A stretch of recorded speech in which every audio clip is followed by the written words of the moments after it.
बच्चों, आज हम पढ़ेंगे क्लास 9th समकालीन भारत विषय का अध्याय 6 जनसंख्या। हम आपको बताएंगे बच्चों इस पाठ से संबंधित प्रश्नों के उत्तर। तो चलिए शुरू करते हैं। सबसे पहला प्रश्न है यहाँ पर आपका, नीचे दिए गए 4 विकल्पों में सही विकल्प चुनिए। और फर्स्ट क्वेश्चन है आपके लिए, निम्नलिखित में से किसी क्षेत्र में प्रवास आबादी की संख्या वितरण एवं संरचना में परिवर्तन लाता है?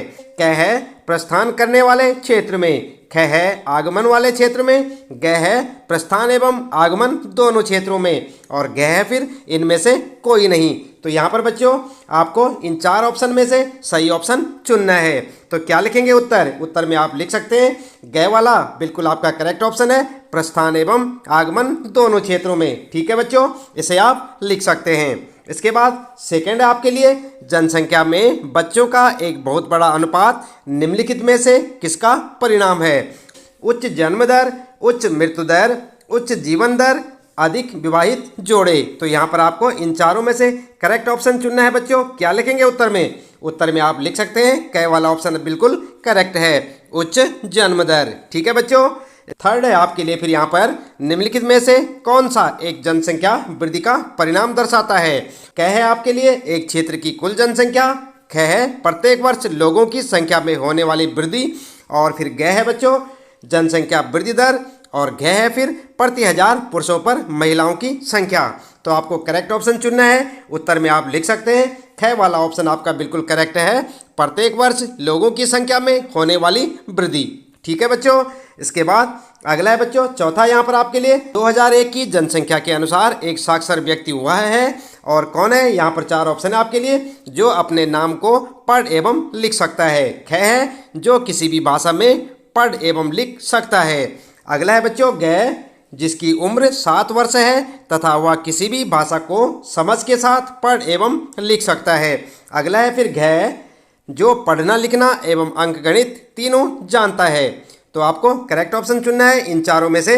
उत्तर में आप लिख सकते हैं बच्चों ग वाला ऑप्शन आपका बिल्कुल करेक्ट है, जिसकी उम्र 7 वर्ष है तथा वह किसी भी भाषा को समझ के साथ पढ़ एवं लिख सकता है। आई बात समझ में? इस प्रकार से आपके पहले प्रश्न का उत्तर हो जाएगा।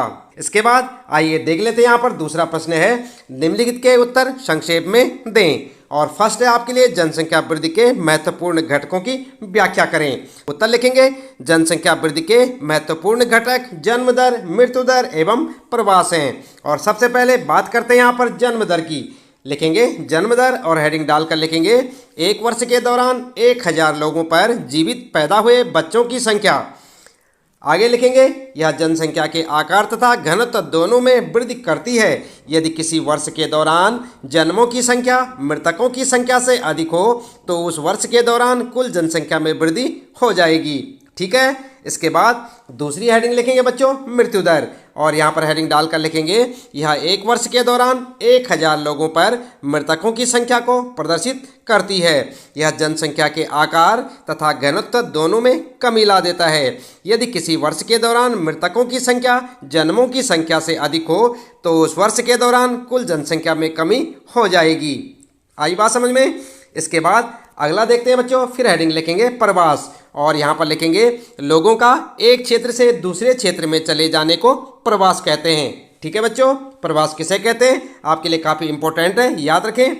इसके बाद लिखेंगे जनसंख्या वितरण एवं उसके घटकों को परिवर्तित करने में प्रवास की महत्वपूर्ण भूमिका होती है, क्योंकि यह आगमन तथा प्रस्थान दोनों ही स्थानों के जनसांख्यिकीय आंकड़ों को प्रभावित करता है। प्रवास आंतरिक यानी कि देश के भीतर या अंतर्राष्ट्रीय यानी कि देशों के बीच हो सकता है। आंतरिक प्रवास जनसंख्या के आकार में परिवर्तन नहीं करता, लेकिन देश में जनसंख्या के वितरण को प्रभावित करता है। ठीक है बच्चों, इस प्रकार से आप दूसरे प्रश्न के फर्स्ट पार्ट का उत्तर लिख सकते हैं। इसके बाद सेकंड पार्ट है यहाँ पर, 1981 से भारत में जनसंख्या की वृद्धि दर क्यों घट रही है?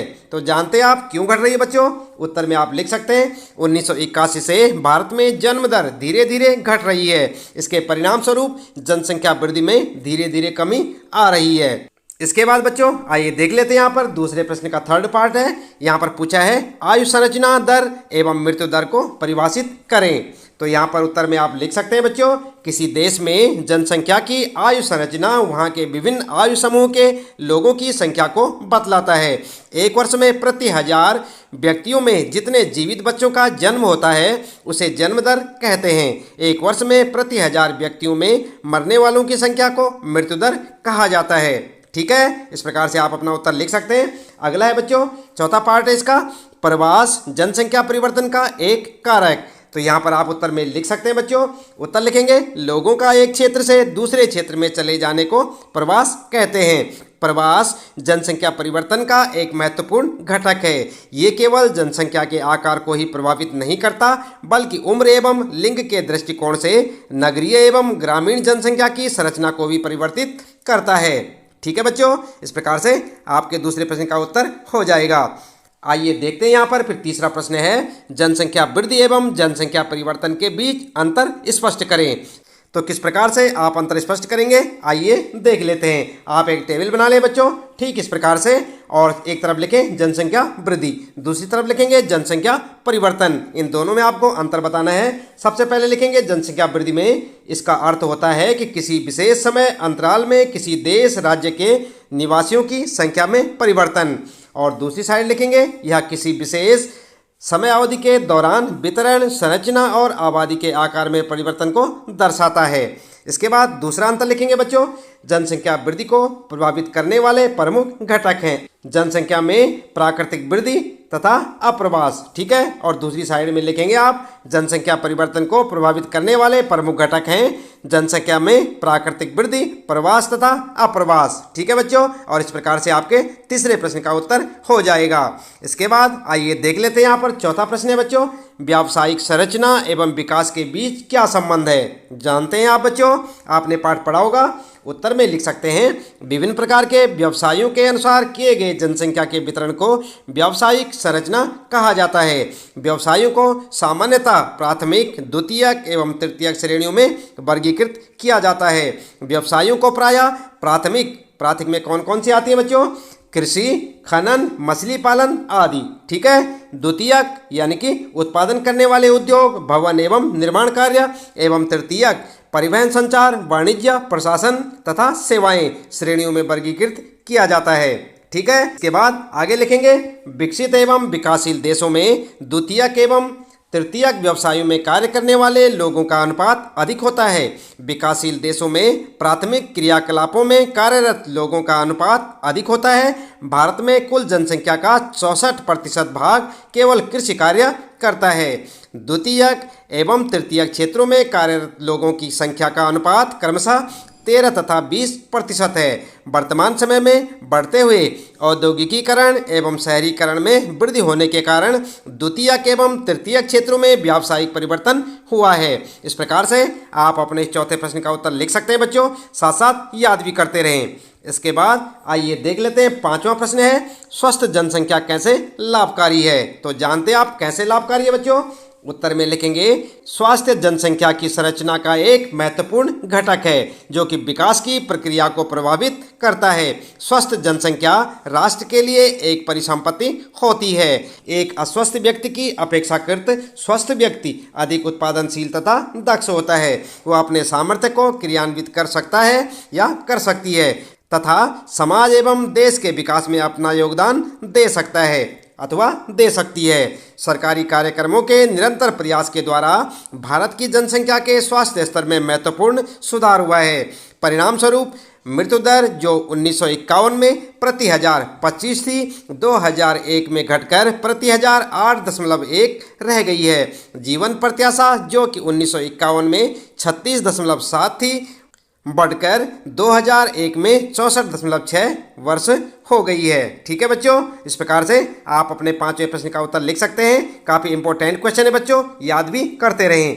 अगला है फिर छठा प्रश्न आपके लिए, राष्ट्रीय जनसंख्या नीति की मुख्य विशेषताएं क्या हैं। उत्तर में क्या लिखेंगे। उत्तर आप लिख सकते हैं भारत सरकार ने व्यक्तिगत स्वास्थ्य को सुधारने तथा कल्याण एवं स्वैच्छिक आधार पर जिम्मेदार तथा सुनियोजित पितृत्व को बढ़ावा देने के लिए 1952 में विस्तृत परिवार नियोजन कार्यक्रम किया। राष्ट्रीय राष्ट्रीय जनसंख्या नीति 2000 ने किशोर किशोरियों की पहचान जनसंख्या के उस प्रमुख भाग के रूप में की जिस पर बहुत ध्यान देने की आवश्यकता है। ठीक है, आगे लिखेंगे बच्चों राष्ट्रीय जनसंख्या नीति 2000 के उद्देश्य और हेडिंग डालकर लिखेंगे, पॉइंट बनाकर लिखें क 14 वर्ष से कम आयु के बच्चों को निःशुल्क व अनिवार्य शिक्षा प्रदान करना। ख है शिशु मृत्यु दर को प्रति 100 में 30 से कम करना। ठीक है, अगला लिखेंगे ग व्यापक स्तर पर टीका रोधी बीमारियों से बच्चों को छुटकारा दिलाना। अगला लिखेंगे घ लड़कियों की शादी की उम्र को बढ़ाने के लिए प्रोत्साहित करना। फिर लिखेंगे ग परिवार नियोजन को एक जन केंद्रित कार्यक्रम बनाना। फिर लिखेंगे च किशोरों को पोषण सेवाएं तथा खाद्य संपूरक सेवाएं उपलब्ध कराना। 6 है फिर बच्चों गर्भ निरोधक सेवाओं को पहुंच और खरीद के भीतर बनाना।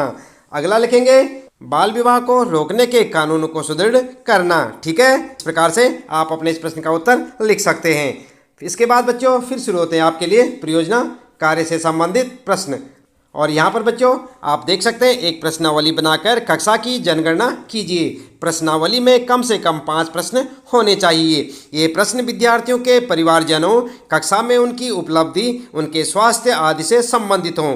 प्रत्येक विद्यार्थी को वह प्रश्नावली भरनी चाहिए। बाद में सूचना को संख्याओं में प्रतिशत में संग्रहित कीजिए। इस सूचना को वृत्त, रेखा, दंड, आरेख या अन्य किसी प्रकार से प्रदर्शित कीजिए। तो बच्चों ये प्रश्न आपके लिए स्वयं के लिए या अपने कक्षा अध्यापक से मदद लेकर आप इस प्रश्न का उत्तर स्वयं से करें। इस प्रश्न के साथ ही बच्चों इस पाठ से संबंधित प्रश्नों के उत्तर यहाँ पर समाप्त होते हैं। उम्मीद है कि आपको अच्छे से समझ आए होंगे। इसी प्रकार कक्षा 9 सामाजिक अध्ययन के सभी पाठों के प्रश्न उत्तर जानने के लिए आप लगातार जुड़े रहे हमारे साथ, देखते रहे वीडियो। और यदि आप चैनल में पहली बार आए हैं तो चैनल को सब्सक्राइब अवश्य कर दें, बेल आइकन भी दबा दें बच्चों, ताकि आपको आने वाली प्रत्येक पाठ की वीडियो की नोटिफिकेशन मिलती रहे। मिलते हैं फिर अगली वीडियो में नए पाठ के कुछ नए प्रश्न उत्तरों के साथ।